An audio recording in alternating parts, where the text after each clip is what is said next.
It has been 10 years since my mother, Rasma Sudmalis Mount, passed away. To honor her, I would like to share her story with you.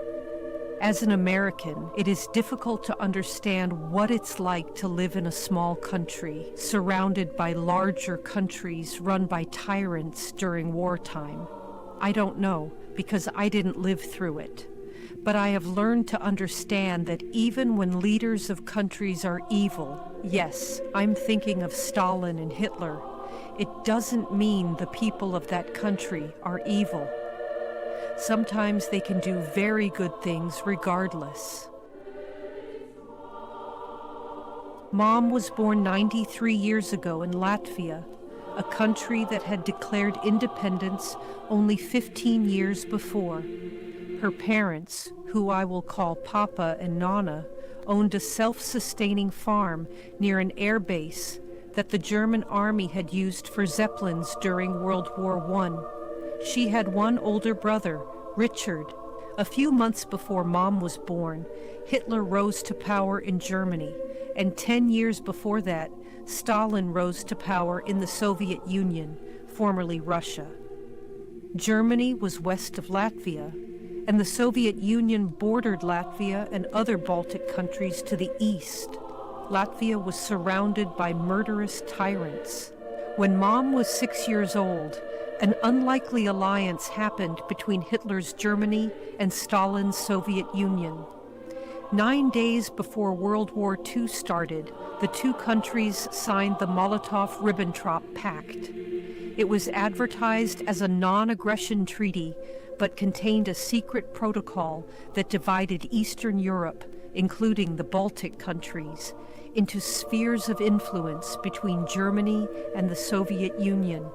Everyone knows that Hitler started World War II by invading Poland on September 1st, 1939, but many don't know that the Soviet Union invaded Poland just a few weeks later, on September 17th. In mid-June 1940, the Soviet Union invaded the three Baltic countries, Latvia, Lithuania, and Estonia. Freedom began disappearing throughout the Baltics. Churches were closed, and the Soviets were arresting, deporting, and killing people who didn't obey. Latvians were nervous, and Papa and Nana were no exception. It had to be heartbreaking when officials told them their farm was being seized for the air base. They were promised another farm in exchange, but nothing permanent ever worked out. During the family's moves, Nazi Germany invaded Latvia in the summer of 1941. Papa discovered that they had been on a list created by the Soviet Union to be deported to Siberia. But the German invasion had disrupted that. Crazy world. After several moves, they decided to go to Papa's sister, Lucia. She was recently widowed and had a farm and two sons, Ivars and Albert. She had also been diagnosed with cancer and needed help taking care of her boys, herself, and the farm. Papa, Nana, Richard, and Mom all pitched in to help, and life became as close to normal as it can during wartime. In the summer of 1944, there were rumors that the Soviet army would be invading Latvia a second time. The Germans made Papa and Richard dig trenches in southern Latvia near the Lithuanian border where the Soviet army was. The German army made Lucia's house into headquarters, and Papa, Lucia, and their families had to live in the barn. In November 1944, the families fled the farm. They walked several hours to a station and caught a train heading to the coast. They stayed for a month in a house there. On December 30th, 1944, they boarded a German troop transport ship which was loaded with other refugees fleeing Latvia.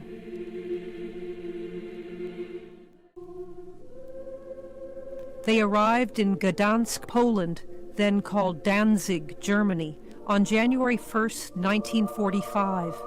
In the harbor, they saw several damaged and sunken ships. It was a treacherous area.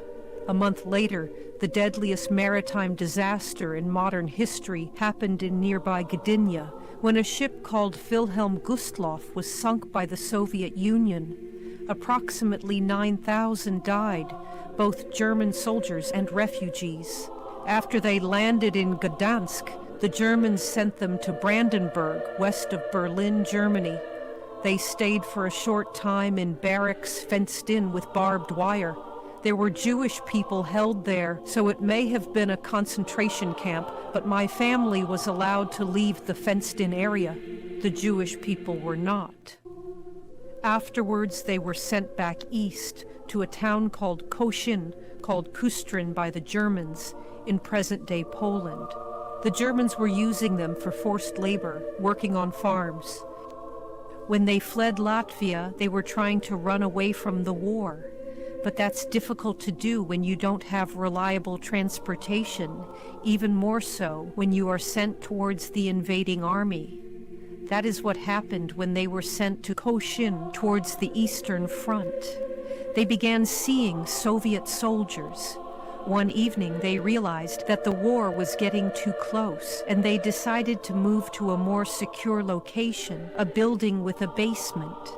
It was located across a field only half a mile away, but that field had become a no man's land, with the Soviet and the German army on either side. They left while it was still dark. They had to make multiple trips to bring all of their belongings. On the second trip, my mother was with Nana when suddenly it was no longer dark. The Soviet army had shot a flare, and it was bright as day.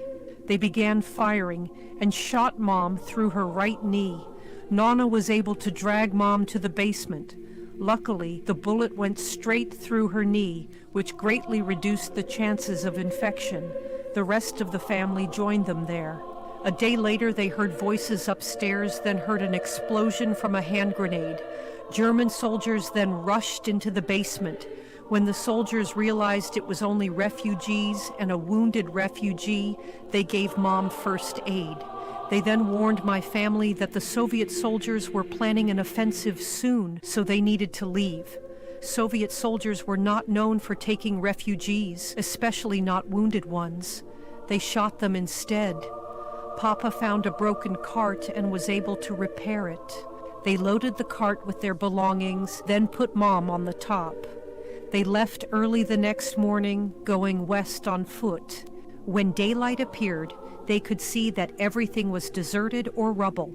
But they were able to find a makeshift clinic that offered to help Mom.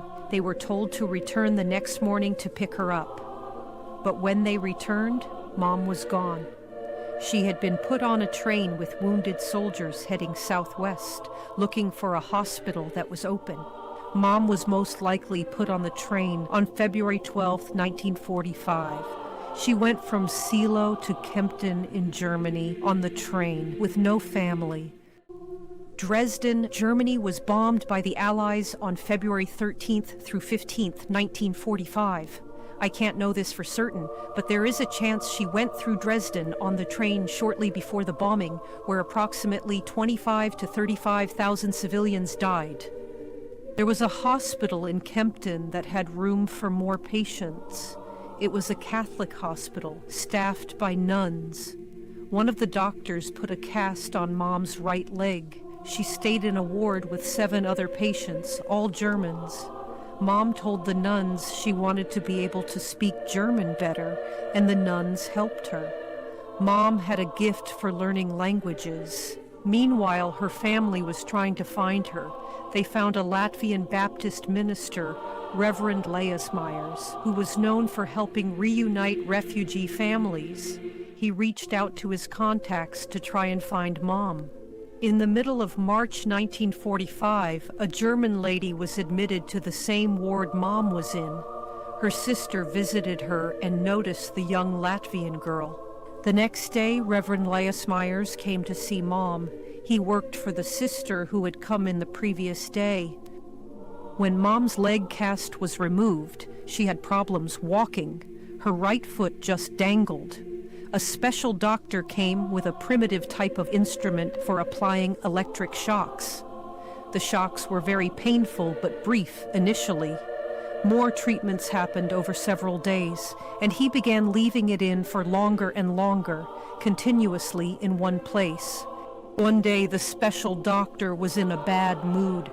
He applied the electric shocks much higher, much lower, for much longer time. Mom started crying and couldn't stop, and he slapped her across the face. The nuns intervened and told him to no longer treat her, and they were able to teach her how to walk again. In late March, Papa found Mom in the hospital, thanks to Reverend Laius Myers. There were a lot of hugs, kisses, and crying. Mom learned that her family had traveled southwest trying to find her. Papa, Nana, and Richard had been working at a farm about 200 kilometers away near Ingolstadt, but Papa wasn't certain where Lucia and their cousins were. Papa and Mom were able to catch a train that brought them close to the farm, but they still had a short distance to walk. On their walk, Mom heard a strange noise. Papa dragged her into the ditch next to the road, covering her with his coat and his body. He whispered to her to be very still. He had recognized the noise as an American plane, and he did not want them to be accidentally shot. When they arrived at the farm, Nana and Richard were working in the field. Mom and Nana cried. Then big hugs were shared with all. Nana feared she would never see her again. Mom later found out this fear haunted Nana the rest of her life. In late April, some soldiers arrived in different uniforms than they had seen before. They were American soldiers. One of them had learned to speak German, which Nana also knew how to speak. She explained they were Latvian refugees. All of the soldiers started coming in. When word went around that these were refugees, the soldiers started digging into their pockets and pulling out candy, and a lot of it was chocolate. One of the soldiers was confused. Mom's head had been shaved, which made her look like a boy, but she was wearing a dress. Nana informed the soldier Mom was a girl, and he took off his belt and put it around her waist after adding a hole so the belt would fit her. The interpreter told Nana that they should stay where they were. The war was nearly over, and someone would be in touch with them to tell them what to do next. Soon after this meeting, Hitler committed suicide, and the war ended on May 8th, 1945. After being evicted from their farm in Latvia, Mom and her family had been under the control of Latvian and Russian communists. Upon entering Germany, they were under the control of the Nazis. They were regarded literally as slave labor. All of that stopped at the end of the war. They were free people, but with no home, no food, only the clothes on their backs and each other. They soon discovered that displaced persons, DP camps, were opening throughout Germany. A Latvian DP camp opened in nearby Ingolstadt.